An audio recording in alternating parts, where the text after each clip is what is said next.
Assalomu alaykum ijtimoiy tarmoq kuzatuvchilari, kanalimiz a'zolari. Mana ko'rib turganlaringdek, o'sha doimiy ko'proq qovun to'g'risida video chiqazganmiz. Super qovun deb, super qovun 7 ga 8 ga yetib keldik. Qovunlarimizni bilasizlar, yozda rasha pishganda sap-sariq o'sha Hindiston malikasini ko'p videosini chiqazganmiz. Endi bugun o'sha qovunlarimizga yetishtirish jarayonida ekilgandan keyingi qanday texnologiyasi va o'g'itlash to'g'risida video chiqazmoqchi bo'ldik. Sababi ko'plab dehqonlarimizdan savollar bo'lyapti. Buni yetishtirish texnologiyasi to'g'risida ham bir ma'lumot bersalaring deb. Mana bozorda oldiga keldik.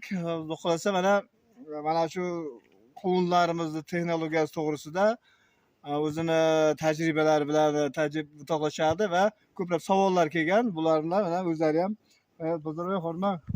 Baraka. Xush kelibsizlar bizning dalamizga, dalamizga xush kelibsizlar aka.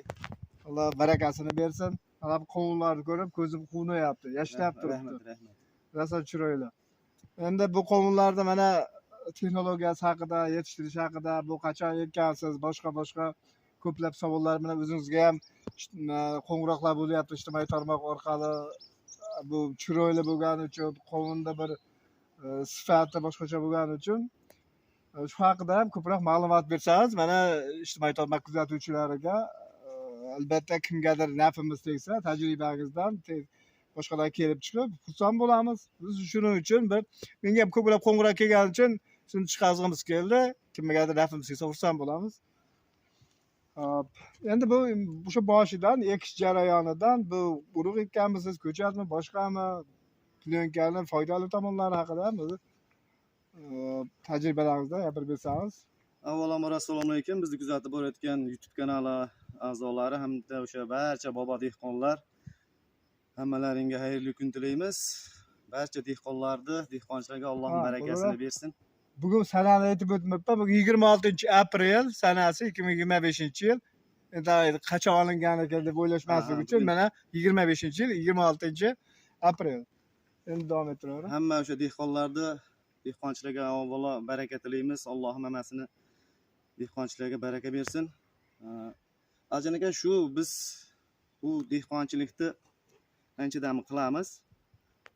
Endi mana shu qovunlarimiz ko'chat qilingan, uyga o'sha teplitsa qilib, stakanchada ko'chat qilgan. O'sha 10 ga 10 stakan, 10 ga 10 stakanga ko'chat qilganmiz.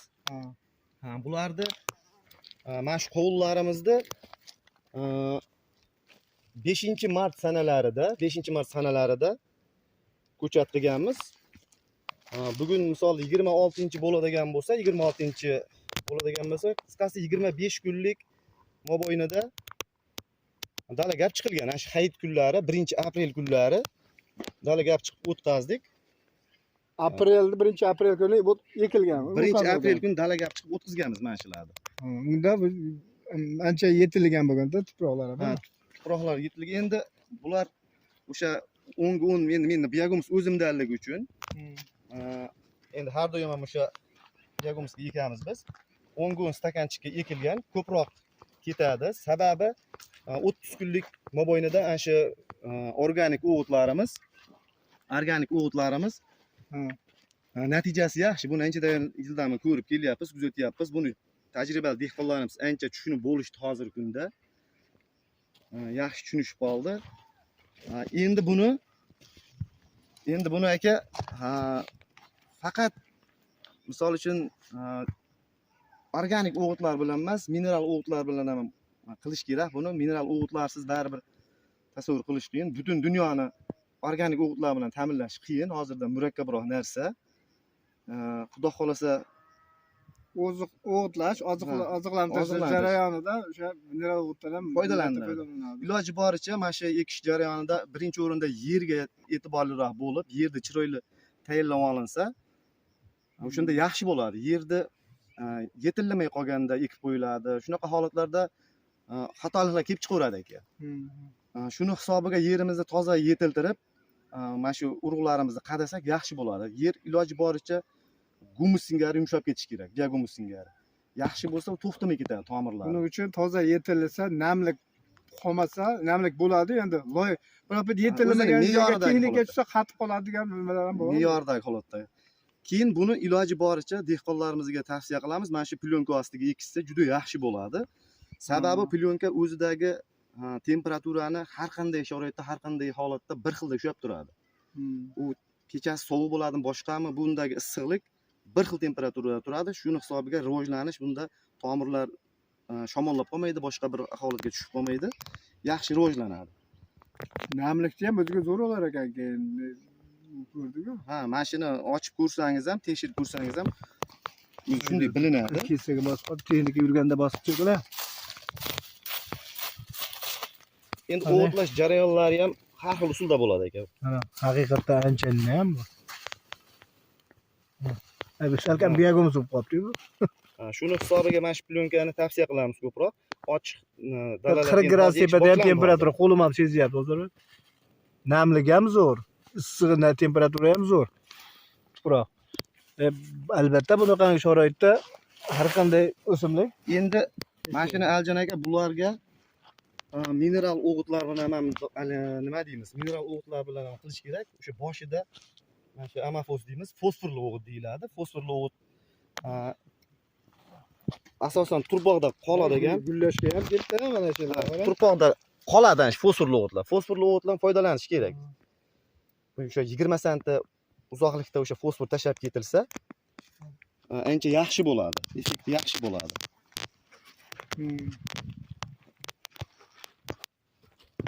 Endi yana nima deyish mumkin? Mana shu hozir Hindiston malikasi hamda aeroport qovunlarimiz ekilgan hozir mana shu yerga.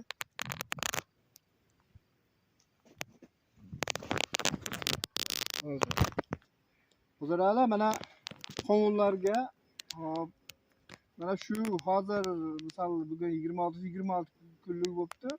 Ag'idan nechinchida necha kunlik hisoblanadi? Endi ag'idan 25 kun Tbilsida ko'chat hisobida turgan bo'lsa, 50 kunlik bo'lib qoldi. ha, shunaqa 50 kun, 45 kun atrofidagi ko'chatlar hisoblanadi. Keyin mana urug' qadasa qanday holatda mana ko'chatni hozir shu paytgacha texnika necha marta texnika ishlatdingiz va bu qanday o'g'itlantirdingizmi buni yoki Yo'q, endi 2 kun bo'ldi. 2 kun oldin dorisini soldik. Ungacha o'g'itlangan edi. Hozir 2 kunda 2 kun hali olgan yo'q bu. yo'q, 2 kunda dorini olmaydi. Olmaydi. Bir hafta uyog'ida dori olishni boshlaydi bular. Nimani hisobiga olish uyda? Endi Aljan aka buni o'sha 10 ga 10 stakanchik deymiz, o'zi aytib o'tdim, tushunasiz uni. O'sha biyagomizga ekilgan bu.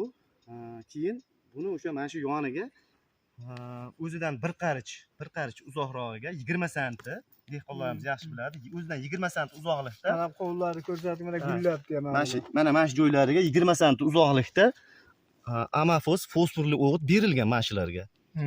Ham o'sha organik o'g'it bor bunda, ham o'sha bir qoshiqdan deymiz, bir qoshiqdan amafos o'sha 46% o'zimizda fosforli o'g'itimiz solingan. Mana shu biyagomuz hisobiga ham bu zo'r ketgan. Men hayron qolyapman. Ha, endi narada ko'rdik, bu darajada emas. Endi sababi aniq bilinib qolyapti. buni o'zi tajribali dehqonlar hozir o'zi bilib bo'lishdi buni holatini. Endi organik o'g'itlar bilan, fosforli o'g'itlar bilan buni Aljan aka dehqonlarimizda bitta narsa bor, ko'proq palapartishlik bilan ish qilinadi.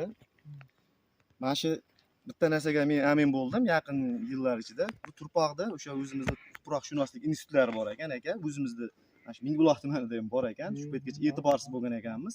Bu turpoqni olib tekshirtirsangiz, mana shu qovunmi, kartoshkami, sabzimi qanaqa ekin bo'lishidan qat'iy nazar o'shani holatiga sizga ma'lumot berishar ekan. Turpoqda fosfor qancha, kaliy miqdori, azot miqdori qancha ketadi, hammasini sizga kitobiy qilib qo'lingizga o'sha berar ekan.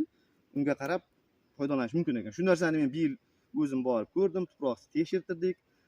O'shanga qarab ish qilsa bo'laverar ekan. Men mana 2-3 yil oldin Toshkentda tekshirtirganman. Shu ilmiy tekshirish institutida 500 mingga qilib bergan. O'sha 1 kilo, 2 kilo, ikkita oberganman, 2 kilodan 4 kilo berganmiz. Endi keyin, undan keyin mana bu Mingbuloq tumanimizda ko'pchilik biladi. Endi shaharimizni Namanganda asosan Artsoft Cluster kompaniyasi ish olib boradi va Mingbuloq tumanimizda Artsoftni ilmiy laboratoriyasi bor. Ilmiy tekshirish laboratoriyasi.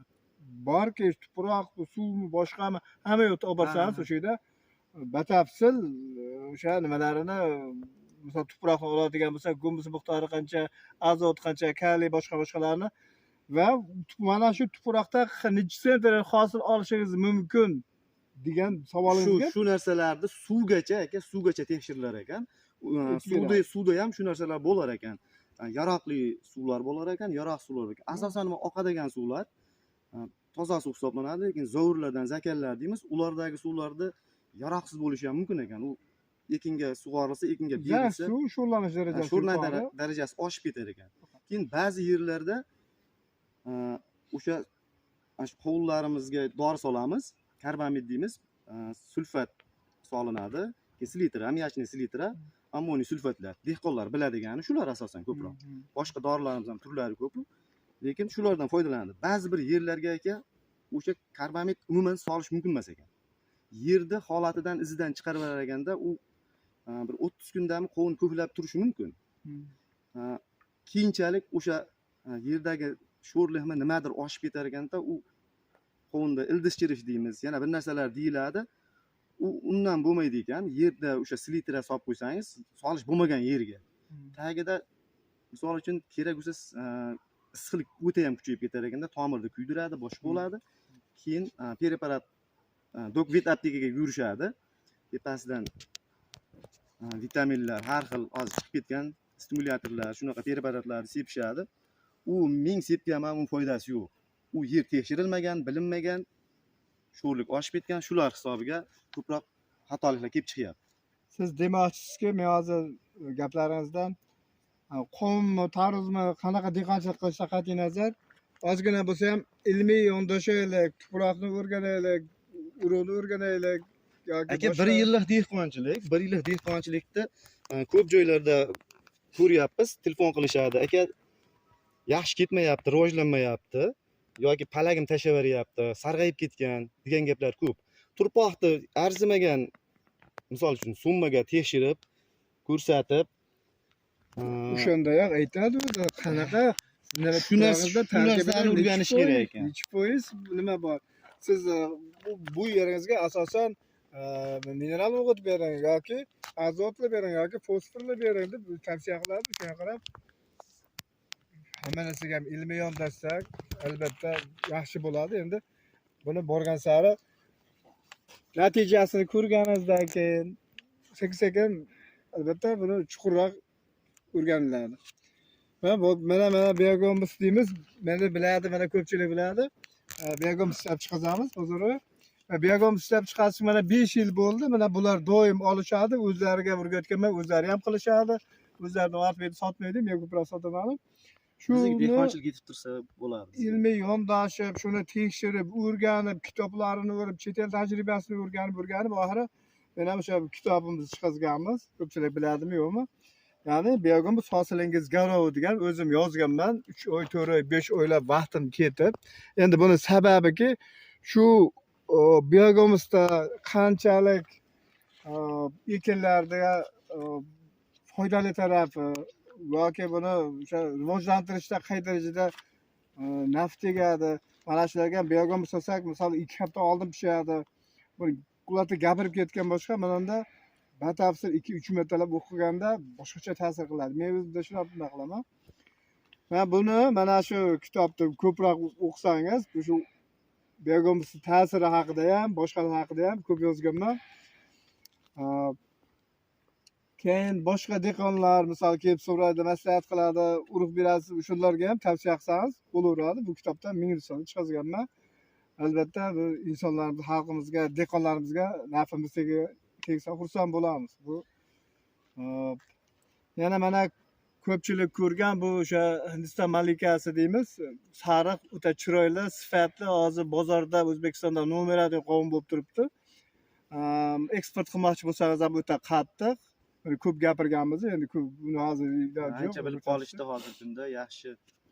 Mana boshqa respublikadan ham qiziquvchilar ko'p bo'lyapti. Ular ham ekilyapti borgan sari. Endi Xudo xolasa yaxshi, ketishi Qo'shilib yaxshi, o'tishgan. hammasi yaxshi joyida. Endi biz aka sabablarni qilamiz.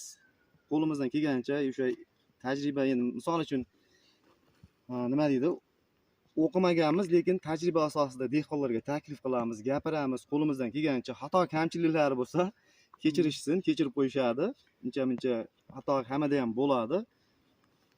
Texnika ishlatish haqida ham ozgina Endi gapirsa. texnikani Azin aka shu paytgacha hozir men bu yil havo salqinroq bo'lgani hisobiga bu joyga 4 marta ishlov berildi. Texnika. 4 marta tagini yumshatish uchun texnika tushdi. So'nggisida o'sha yaqin 2 kun oldin o'g'itini berdi, mineral o'g'itini. Shu yo'sinda ketyapti hozir. Mana shu holatda. Hali dorilarni olgani yo'q hozir. Hektariga qanchadan mineral o'g'it ishlatdi? Hektariga endi o'sha hektariga asosan buni dori solishda ham dehqonlarimizga yana bitta tavsiya.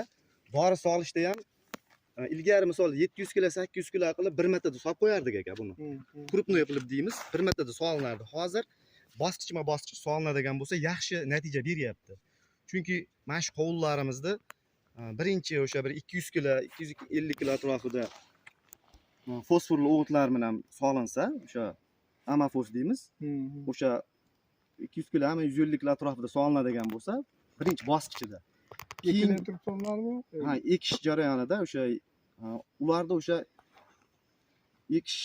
ekishdan keyin o'suv davrida, qisqasi o'suv davrida solinadi bunga. O'suv davrida solinsa juda ham yaxshi ketadi. Incha-muncha kasalliklarni, har xil sovuq deymiz, boshqa deymiz. Mana shu qovunlarimizni mana shu tagini uyab qo'yishda ham katta bo'ladi. Mana shu yorilmaydi. Incha-munchaliklarda yengib ketadi. Mana shu tagi deymiz, asosiy chiqqan joylarini, yoriladigan joylarini ham ko'chat baquvvat bo'lsa, har xil kasalliklarga ham chidamli bo'ladi. Keyingi bosqichida ham oradan bir 15 kunni qanchadir o'tkazib, azotli o'g'itlar berilsa yaxshi bo'ladi. Amafos haqida ham gapirib o'tib ketadigan bo'lsak, amafos o'sha solgan joyingizda turpoqning o'zida qoladi u, boshqa yurmaydi qisqasi. Azotli o'g'itlar azna siljiydi. Qo'polroq qilib aytganda, ular azotli o'g'itlar yurib boradi, tomirda qidirib boradi. Amafosni ko'chatni o'zi qidirib borish kerak. Amafos turpoqning o'zida qolib ketadi. Siljimaydi, turpoqda qoladi. Mineral o'g'it, ya'ni azotli o'g'itlarimiz bilamiz, o'sha 60% tuz bo'lsa, 40% azot bo'lsa, uni ham namga tushgandan keyin eriydi. Endi u ko'tarildi, iloji yuqori ko'tarilish boshlaydi. O'sha jarayonda ma'lum foizini o'simlik oladi, qolgani endi qanchadir miqdordan keyin asosan biz bir marta o'g'itlantiramiz asosan. Shuni bosqichma-bosqich qilinsa, shuni 2 martaga o'tkazib olsak, juda ham natijasi yaxshi bo'ladi. Hozir bunga bir martadan o'sha amafos berilgan bo'lsa, keyingisiga azotli o'g'itni berdik. Shunda natijasi yaxshi bo'lar ekan. Ilgari aytibman, o'sha bir martada 800 kilomi, 900 kilomi, tonnagacha solingan. Bu tonnani qanaqa qilib oladi? O'zi kerak narsani oladi-yu. Bir dona, misol karbamitni yoki silitrani bir dona o'sha donachasi mana shu ko'chatni o'ldirish xususiyatiga ega. Bu degani ming ko'p soling, boshqa yerni o'zini haligisi bo'lmasa, u befoyda qolib ketadi. O'zidan har xil gazlar, boshqa oksid gazlari deymiz, chiqib ketadi. Sholi ko'paygardi. Sholiga xususiy dori sepsak, azot 15 kundan keyin sarg'ayib turaveradi. Shuni hisobiga o'sha bosqichma-bosqich qilingani yaxshi buni. 2 marta solish kerak. Mana hurmatli kuzatuvchilar, dehqonlarimiz, mana Bozorboy ham o'zining tajribalarini ancha gapirib o'tdi. Kimda qanaqa savollar bo'lsa, kommentariyada yozaverasizlar, telefon raqamlarini qo'yamiz. Telefonda bemalol telefon qilib, murojaat qilib so'rasalar, barcha biz endi qolib ketgan savollar bo'lishi mumkin, boshqalar bo'lishi mumkin. Javob beriladi. Adashmasam, hozircha bu barcha narsani gapirib o'tdingiz. Endi agar gapiradigan bo'lsak, Aljan aka tugamaydi bu qovun tarus haqida gapiradigan bo'lsak, u soatlab gapiramiz. Obunachilar zerikib qolishadi, shunga. Endi qisqaroq bo'lgani yaxshi narsani. Hurmatli dehqonlar, mana tushunmagan narsalar bo'lsa, qayta-qayta so'raversa, telefon qilaversa, javob berishadi. Hozir ketgan vaqtimiz uchun rozi bo'lib qo'yasiz. Obunachilar ketgan vaqtlaringizga sizlar ham rozi bo'lib qo'yasizlar. Mana qanchadir yana sizlarga ma'lumot olsalaring biz xursand bo'lamiz. Buradan bir narsa umidvor emasmiz, faqat xalqimizga, dehqonlarimizga ozgina tajribamizdan nafimiz tegsa xursand bo'lamiz.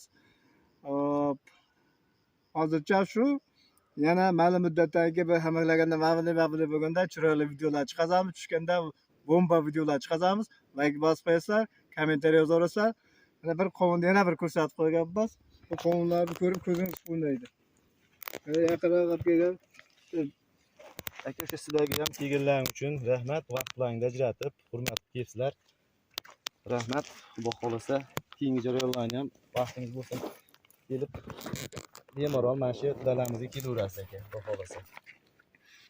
Juda go'zal. Men bunaqangi dehqonchilikni ko'rsam, yashnab turgan narsalar ko'rsam, rosa ko'zim quvnaydi. Shunga hammaga ilinyapman.